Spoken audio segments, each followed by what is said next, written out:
few years ago, I bought my first house.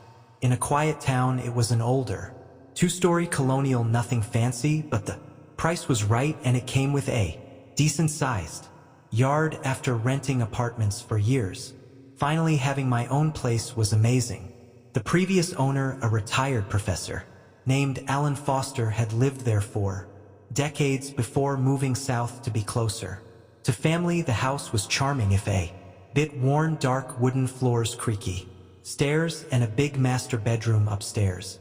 Over the next couple months, I did a lot of fixing up, painting walls and replacing fixtures, slowly making the house feel like home. By mid-August, I'd accumulated enough random things I no longer needed: old furniture, dishes, some tools to justify holding a yard sale. It felt like a good way to clear out clutter and maybe meet some neighbors.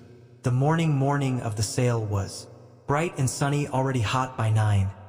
I'd arranged tables along the driveway, stacked boxes full of random things, and placed a few larger items like chairs and lamps by the sidewalk. Business was steady. Neighbors stopped by chatting casually, and I made a few sales here and there. Around 11, I noticed an older woman slowly walking toward me from down the street. She wore a faded floral dress and had gray hair neatly pinned back. She stood out simply because I'd never seen her around before, and Dew was small enough to notice strangers. She didn't look at the tables or boxes. Instead, she came straight to me, pausing to study the house behind me with a thoughtful gaze. "You live here now?" she asked, her voice soft and raspy. "Yeah," I replied, feeling oddly unsettled by her stare. "Moved in a few months ago." She nodded slowly, still staring at the house I used to babysit. "The kids who lived here a long time ago." She turned her eyes back to me, clear but distant. "You should really check under the floorboards in the master bedroom.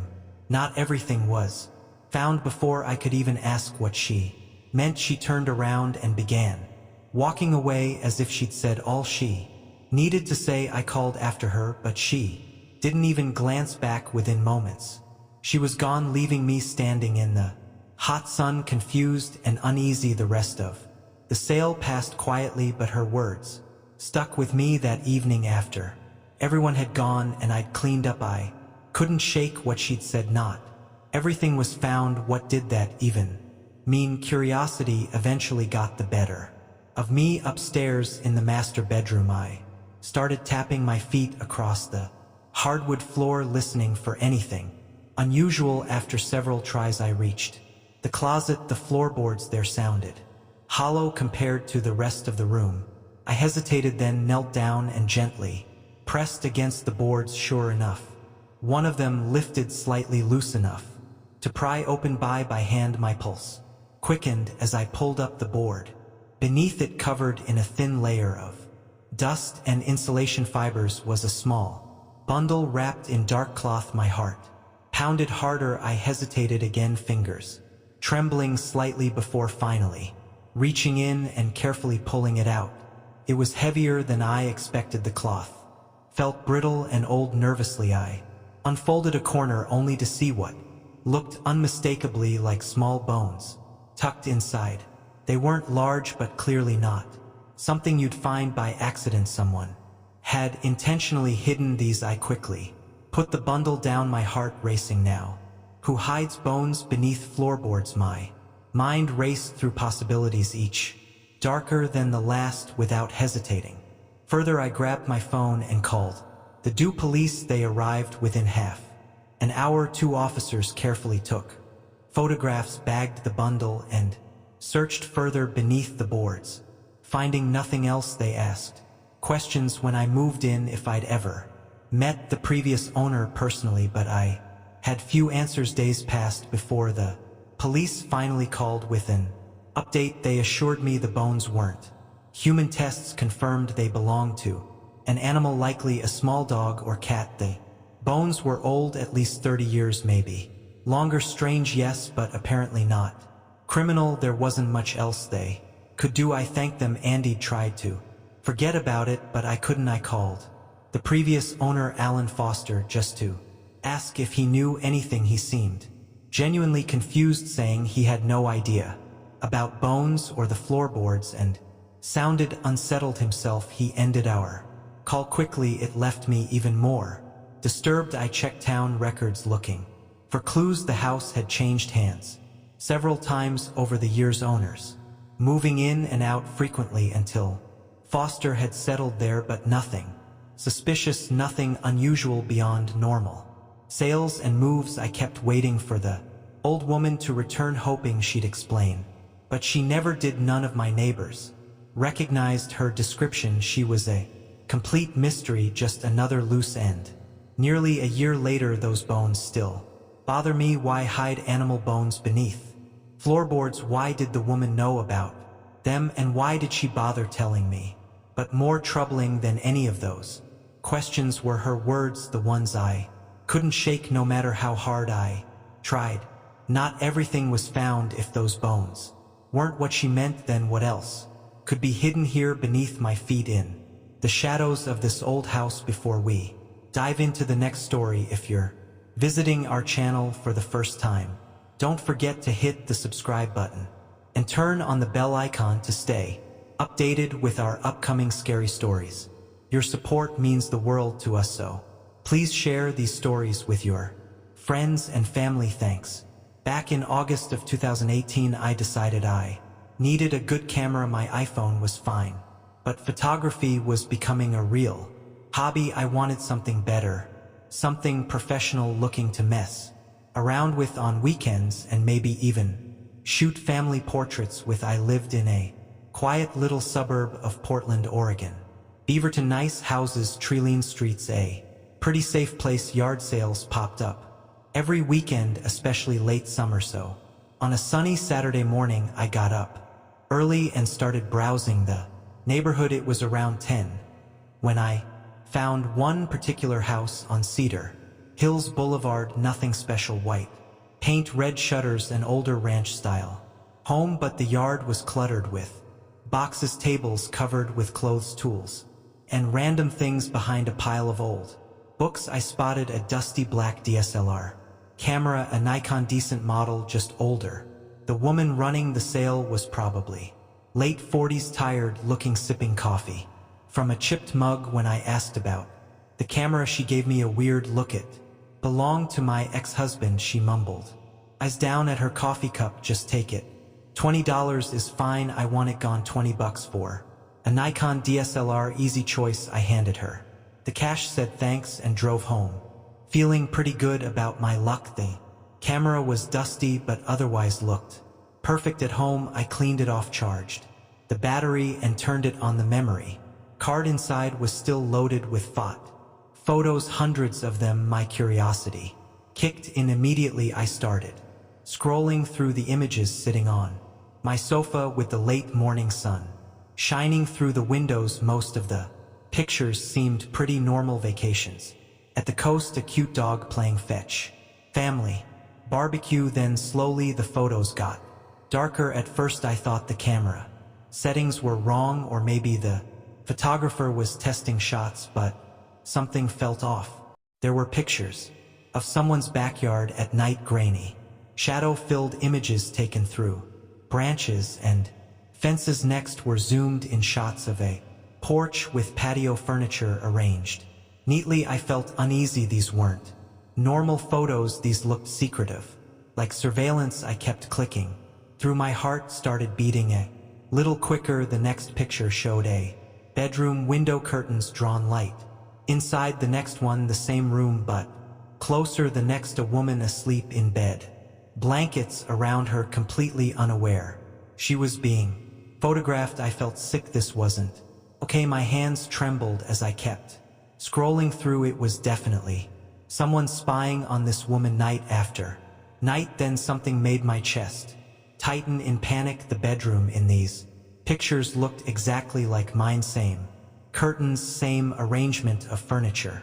Even the book on the nightstand looked familiar. My stomach knotted up so tightly I almost threw up. I jumped up and rushed to my bedroom, my head spinning, trying to convince myself it couldn't be my room. But the curtains were exactly like mine, the cheap beige ones I bought from Target last spring, same bedspread. Pattern, same lamp. My bedroom was unmistakable. I stared out the window, suddenly very aware of how easy it was to see into my home at night if the curtains weren't pulled tight. Who had taken these photos? And when I threw the camera into a plastic grocery bag, grabbed my keys and drove straight to the police station on Griffith Drive, my hands shook as I explained everything to a detective named Ryan Carson. He took the camera and assured me they'd look into it 2 days later. Detective Carson called. The voice was calm but serious. The camera belonged to a man named Stephen Grant. He said he lived in your neighborhood until 2 years ago, arrested in late 2016 for stalking a woman who lived nearby, but charges were dropped due to lack of hard evidence.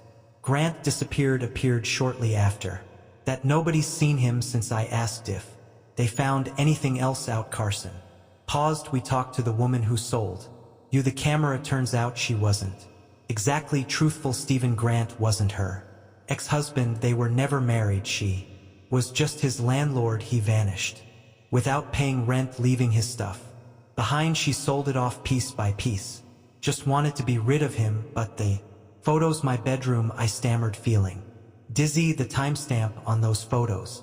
Carson interrupted quietly. Was the last night Grant was saying. 2 years ago I went cold. Grant had been at my window watching me sleep 2 years ago, and nobody had known. I changed my locks that afternoon. I bought thicker curtains, got a security camera, and tried not to think about it. But every time night fell and I closed those curtains tight, I wondered.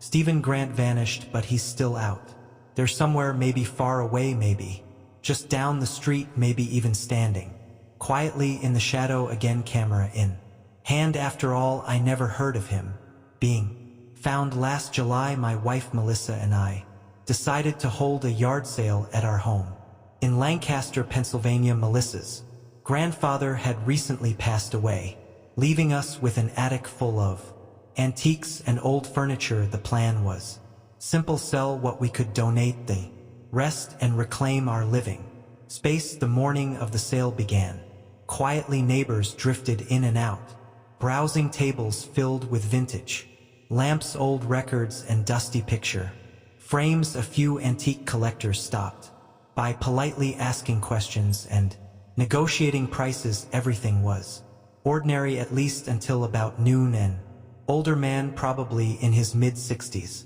approached our tables silently. He wore a worn denim jacket, had thinning gray hair, and carried himself stiffly. Unlike most customers who casually chatted, this man said nothing. His eyes quickly scanned our offerings, landing sharply on a pair of antique binoculars. They had belonged to Melissa's grandfather, probably from the 1940s, leather-bound and remarkably well preserved. Without a word, he picked them up, turned them over, carefully inspecting every detail. His hands trembled slightly. I tried engaging him, offering a bit of history, but he remained silent. Instead, he reached into his pocket, pulled out cash, handed me the exact asking price, and walked away briskly. We watched him leave, slightly unsettled, but shrugged it off as eccentric behavior. Yard sales attracted all kinds. After all, we forgot about him until the following weekend. It was a Sunday evening around twilight. Melissa was washing dishes while I prepared dinner. Glancing out the kitchen window, I noticed movement in our backyard near the fence line. At first I assumed it was an animal, but when I focused I saw clearly it was a man standing quietly among the shadows of our garden, looking directly at our house through binoculars. My heart jumped. It took only seconds to realize it was the same man who had bought Melissa's grandfather's binoculars. Without thinking, I rushed to the backyard, shouting loudly. Melissa closed behind me, but as soon as the man heard us, he bolted toward the back fence, swiftly disappearing into the dusk. We stood silently, hearts pounding, staring into the empty darkness. We debated calling the police, but ultimately convinced ourselves it was just a bizarre incident. Perhaps he lived nearby, and was simply strange or confused. Days passed quietly again, but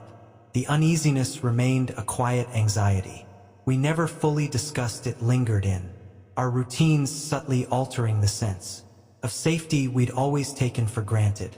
The following Thursday, I was working a late shift at the office. My phone had been set to silent mode, buried under paperwork on my desk. Around 10:30, preparing to head home, I glanced at my phone and froze in disbelief. There were 20 missed calls, all from Melissa. I immediately dialed her back. The phone rang repeatedly, but she didn't answer. Panic rising, I grabbed my keys and sped home, pushing speed limits and ignoring stop signs. As I pulled onto our street, my heart sank further. 2 police cars were parked in our driveway, lights flashing silently in the night. The front window was shattered, glass scattered across the porch and front lawn. My mind raced, imagining the worst, but relief flooded through me when I saw Melissa standing inside, visibly shaking, speaking quietly with 2 officers. She told me what had happened, voice quivering. Around 9:30, she'd felt uneasy, as if someone was watching her. Peering outside, she saw him again, the same older man standing quietly at the back fence, binoculars aimed toward the house. Terrified, she ran to lock the doors, but within moments she heard glass breaking. She rushed to the kitchen, grabbing a knife from the counter and dialing the police as she barricaded herself inside.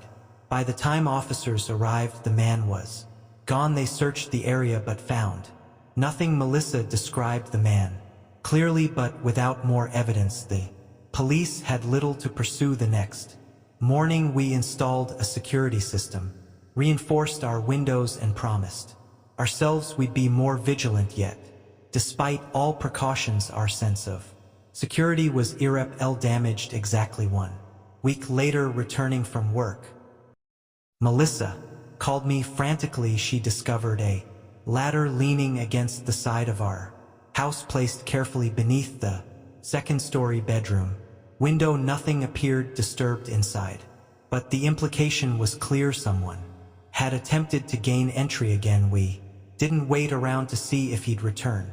Within a month, we'd moved across town into a smaller, newer place with better security. Our old home sold quickly, and we did our best to leave behind what had happened, hoping distance might ease our lingering fear. It didn't. Months later, while unpacking boxes, Melissa came across an old photograph of her grandfather holding those very binoculars. She turned it over in her hands, lost in thought, and asked softly, almost to herself, why those binoculars? Only then did a chilling thought cross my mind clearly for the first time. What if the man hadn't been interested in the binoculars themselves, but rather the view they provided? Maybe he'd bought them specifically because they belonged to her grandfather, knowing exactly who we were. Perhaps he'd been watching us far longer than we realized, hidden quietly in the background, waiting patiently for an